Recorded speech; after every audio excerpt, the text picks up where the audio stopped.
For about the past 3 years, Jesus has been traveling with his disciples to various towns and villages, preaching, teaching, and healing. And during those 3 years, he gathered to himself 12 companions, known as the 12 apostles. During his visits, during his preaching and teaching and healing, many people came to believe in him,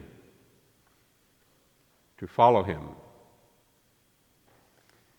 But at that same time, there were also some who were opposed to him, who rejected him, namely the scribes, the Pharisees, and some of the synagogue leaders. They found Jesus to be a problem. Jesus and his disciples are on their way to the holy city, Jerusalem. This will be the last journey that Jesus will make to that holy city. And as he and his disciples are walking along the way, and Jesus is much more aware of what's going to happen to him, he thought it was important for him to inform those followers, those disciples, those apostles, of what would take place when he arrives. And so he says, when we get to Jerusalem, know that I will be arrested,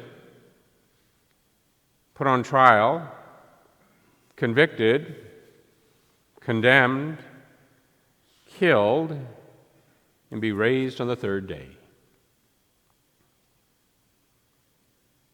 The apostles were speechless. They were devastated by that news. All except one. And that was Peter. Peter responds right away, God forbid if that should ever happen to you. Not on my watch. And Jesus looks at Peter and says, get behind me, you Satan. You're not thinking like God, but like human beings. Then Jesus tells his disciples, if they want to continue to be his followers, they must deny themselves, take up their cross, and follow him. After that event, Jesus needs some time to pray and reflect. And so as we hear in today's gospel, he takes Peter, James, and John, he goes to the top of the mountain. And there he is transfigured. For a moment, a brief moment, he is no longer just seen as this itinerant preacher from Nazareth, but he is seen as the Son of God in all his glory and divinity and majesty. And with him are conversing Moses, the great lawgiver, and Elijah, the great prophet. We might ask ourselves, what did this transfiguration event mean for Jesus,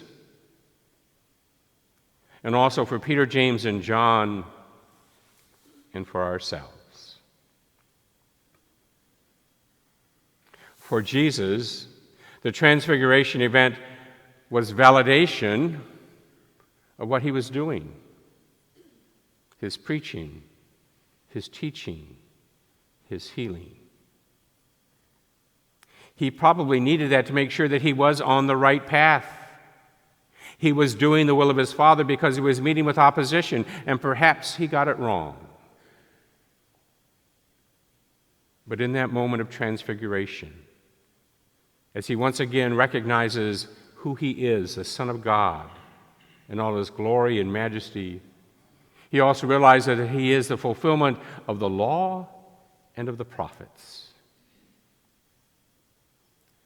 And then a voice comes down from heaven.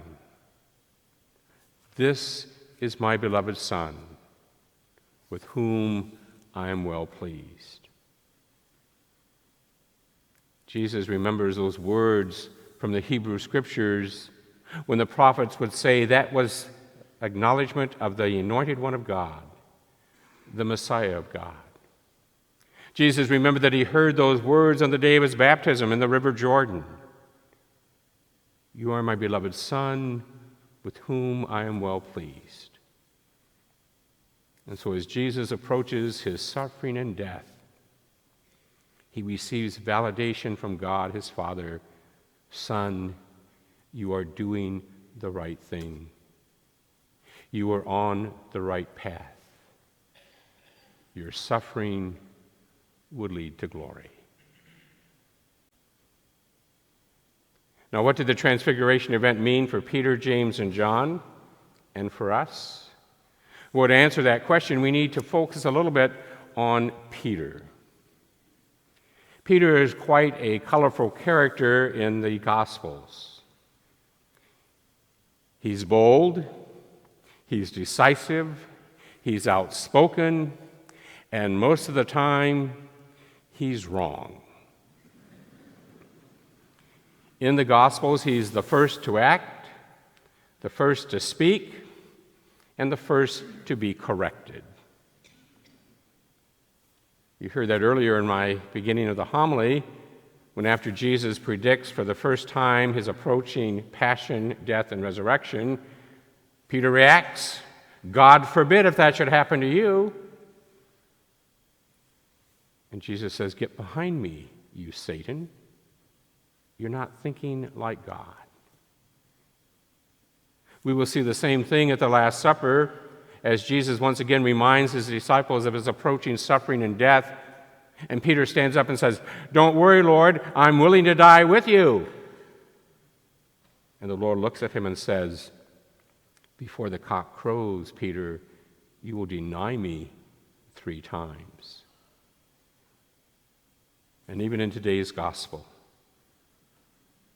when the apostles see Jesus in all his power, his glory, his majesty, and they see Moses and Elijah conversing with Jesus, what does Peter do? He doesn't sort of just sit there and kneel there in awe. Jesus, I got a plan. I'll make 3 tents. One for you, one for Moses, one for Elijah.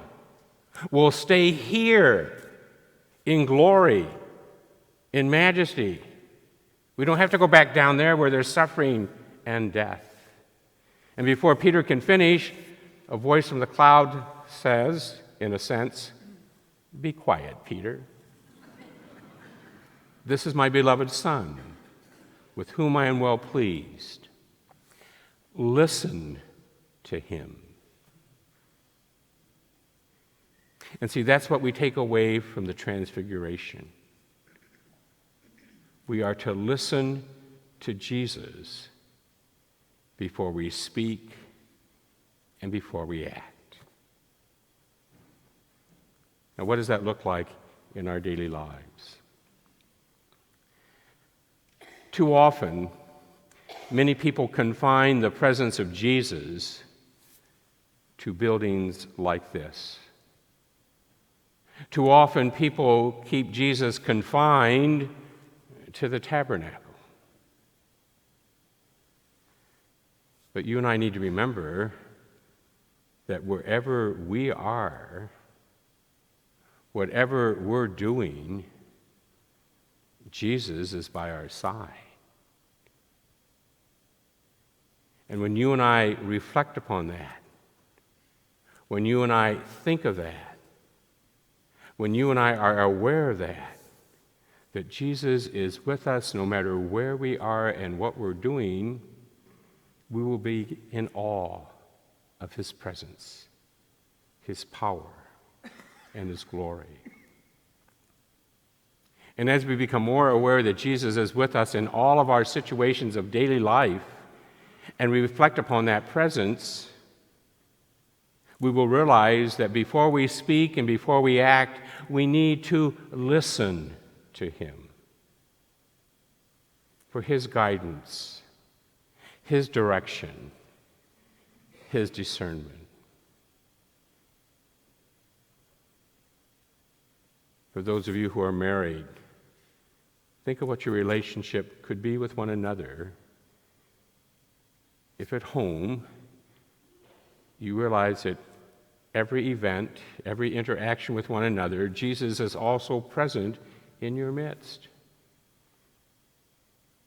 And when the two of you are aware of Christ's presence in your midst and reflect upon that presence and listen to his word before you speak and act, life could be filled with joy and peace and happiness. You don't have to get on one another's nerves. You don't have to drive each other up the wall. You don't have to say things that hurt one another's feelings. In order for that to happen, we've got to remember that Jesus is there in our midst in all of our various relationships, whether it's within the marriage relationship, the family relationship, with that neighbor next door that sometimes drives you up the wall. If we remember that Jesus is present in all those situations and we listen, we will speak and we will act differently. We won't follow our human tendency to react, to get even, to have the last word. And transformation happens then in our lives. The more we listen to Jesus, the more we are aware of his presence before we speak and act, the more you and I will become the people that God wants us to be.